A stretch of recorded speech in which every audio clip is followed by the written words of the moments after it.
আসসালামু আলাইকুম, স্বাগতম সবাইকে। আশা করছি ভালো আছেন। আমরা আলহামদুলিল্লাহ ভালো আছি। আজকে আমি লাউয়ের নিরামিষ রান্না করব, মানে লাউ দিয়ে মসুরির ডাল দিয়ে আর টমেটো দিয়ে রান্না করব। এটাকে আর কি লাউ নিরামিষ বলা হয়। তো এই তো আমি রান্না করব, তাই সবসময় তো মাছ মাংস সব ধরনের রেসিপি আপনাদের সাথে শেয়ার করি, তাই আজকে নিরামিষের রেসিপিটা শেয়ার করছি। তো এই তো কড়াই বসিয়ে তেল দিয়ে দিয়েছি, তেলটা গরম হয়ে গিয়েছে অতিরিক্ত, তো আস্তা জিরা দিয়ে দিয়েছি, একটা শুকনো মরিচ দিয়ে দিয়েছি, আর একটা তেজপাতাটাকে ছিঁড়ে দিয়ে দিয়েছি। এখন দিয়ে দিচ্ছি পেঁয়াজ কুচি, আর এই তো আপনারা কিন্তু রসুন কুচিও দিতে পারেন। আমার রসুন কুচি শেষ, সেজন্য আমি রসুন বাটাটা দিব বেশি করে, রসুন কুচিটা দেওয়া হচ্ছে না আর কি, রসুন শেষ হয়ে গিয়েছে সেজন্য। তো এই তো এখন পেঁয়াজটা লাল লাল হয়ে যাওয়ার পর আমি একে একে সব মশলাগুলো দিয়ে দিব।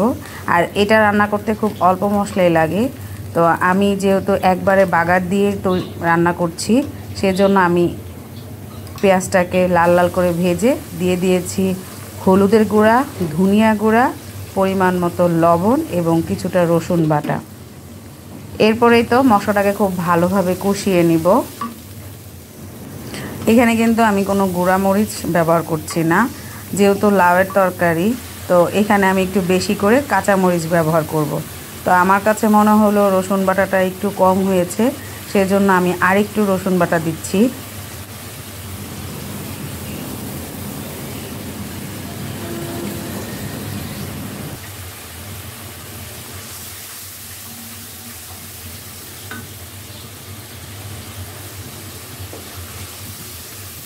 তো মসুরির ডালটা দিয়ে দিয়েছি, এখন দিয়ে দিব লাউটা, দিয়ে খুব ভালোভাবে মশলার সাথে সব কিছু ভালোভাবে মিক্স করে নিব। এরপর আমি কষিয়ে নিব, আমার কষিয়ে নিতে যতক্ষণ লাগে আর কি। আর লাউটা কচি আছে, তো হয়তো বেশি টাইম লাগবে না, তো তারপরেও যতটুকু টাইম লাগে আর কি।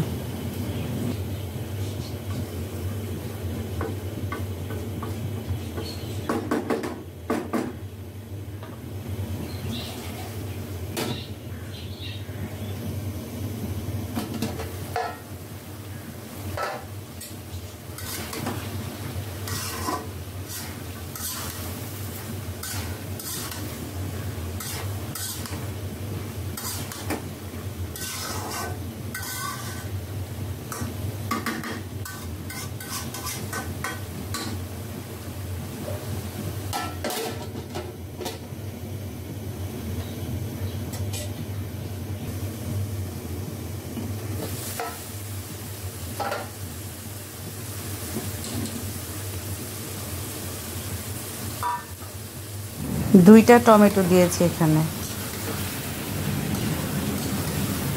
তো এই তো এগুলো এখন আরও 2 থেকে 3 মিনিট আমি ভালোভাবে কষিয়ে নিব, তারপরে আমি পানি দিয়ে দিব, এবং অবশ্যই কিন্তু গরম পানি ব্যবহার করবেন।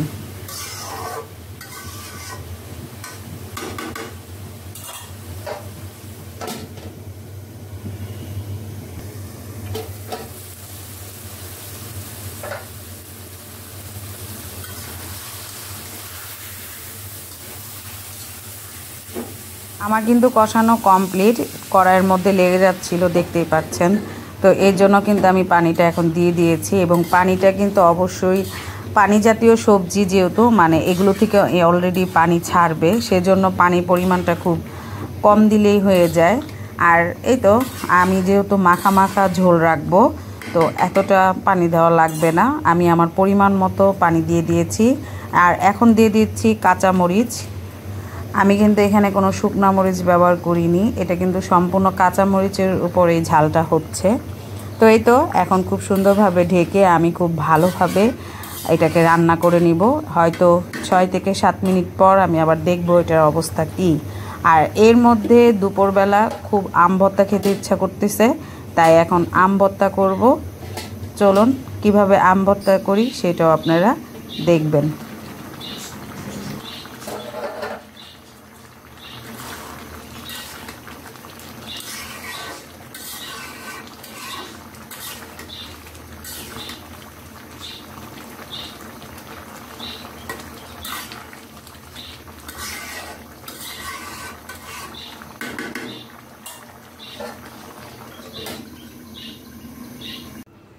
আজকে খুব গরম পড়েছে, তাই খুব আম ভর্তা খেতে ইচ্ছা করতেছিল। তো এখানে আমি 2টা আম ভালোভাবে ধুয়ে নিয়েছি। এখন এই 2টা আমকে আমি ভালোভাবে ছিলে নিব। আমার কিন্তু ছিলা কমপ্লিট। আর এখন আমি এই যে আম কুচানি দিয়ে, মানে এটা দিয়ে আলু কুচায়, আম কুচায়, তো আমটাও কুচিয়ে নিয়েছি, মোটা অংশটা দিয়ে খুব সুন্দরভাবে কুচিয়ে নিয়েছি। আর এখন আমি শুকনা মরিচ পুড়িয়ে তারপরে ভর্তাটা করব। অনেক দিন হয়েছে শুকনা মরিচ পুড়িয়ে ভর্তা খাই না। এই তো বললামই তো, আগের মতন এখন ঝাল খেতে পারি না, খুব কষ্ট হয়, মানে গ্যাসের সমস্যা হয় সেজন্য। কিন্তু আজকে কেন যেন খুব খেতে ইচ্ছে করতেছে। তো এই তো আমি কিন্তু মরিচটা কিন্তু খুব সুন্দরভাবে পুড়িয়ে নিচ্ছি। আপনারা কিন্তু এখানে কাঁচা মরিচ দিয়েই করতে পারেন, কিন্তু আমার খুব পোড়া মরিচ দিয়ে খেতে হচ্ছে, মানে শুকনা মরিচটাকে পুড়ে এভাবে পুড়ে তারপর খেতে ইচ্ছা করতেছে, তাই আমি আজকে এভাবে ভর্তা করব।